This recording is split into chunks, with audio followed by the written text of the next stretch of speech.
The Song of the Wind and the Wanderer.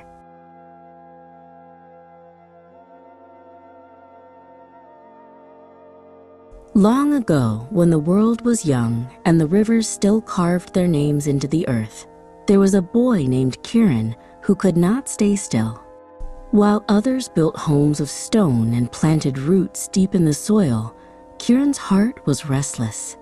He loved the open horizon, the call of far-off hills, and the whispering voice of the wind that seemed to beckon him onward. His mother often said, "The wind is not a friend, child. It steals warmth, scatters seeds, and carries people away."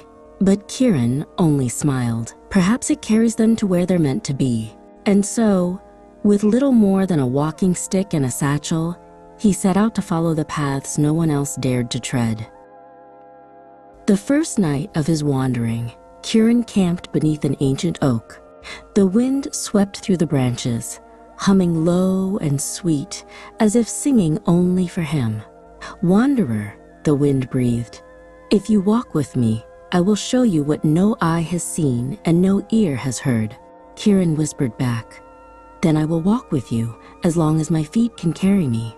The wind laughed softly, wrapping around him like a cloak, and so their journey began. They traveled across valleys where wildflowers bloomed like spilled paint, and through deserts where the dunes shifted like golden waves. The wind carried songs from faraway places, lullabies from mothers rocking children in distant villages, chants of sailors braving furious seas, and the echo of drums in mountain temples. Everywhere he went, Kieran listened. He listened until the world itself seemed to live within him. One evening he came upon a small village hidden in the crook of a valley. The people there were silent and sorrowful. Their crops had failed, and their songs had died. Kieran asked, "Why do you no longer sing?" An elder replied, "Because no one listens. Our voices vanish into the emptiness." Kieran smiled. He lifted his head and called to the wind, "Will you carry their voices?" The wind swirled eagerly, and when the villagers sang again, their music rose higher and farther than it ever had before. The wind carried it over the hills, across rivers, and into the ears of travelers who spread word of the valley's beauty. Soon, merchants returned, seeds were traded, and life bloomed once more. The elder pressed Kieran's hands. "You are no ordinary wanderer. You carry the song of the world with you." But Kieran shook his head. "I only listen. It is the wind who carries what matters." Years passed. Kieran grew older, but his spirit never tired. The wind remained his constant companion, whispering secrets and urging him forward. Yet one night, as he stood upon a cliff gazing at the endless sea, he asked softly, "Wind, will I wander forever? Will I never belong anywhere?"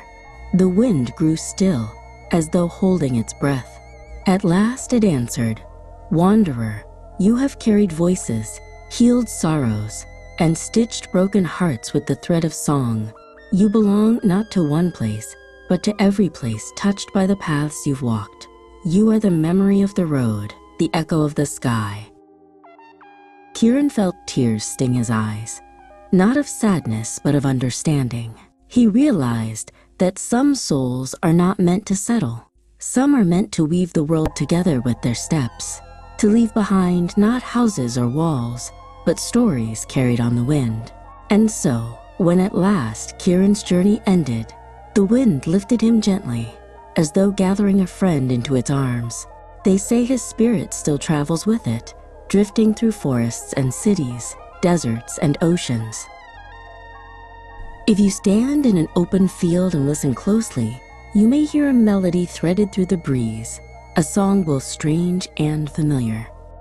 It is the song of the wanderer, reminding all who hear it that the world is vast, that every voice matters, and that sometimes the greatest home we can find is the endless horizon itself.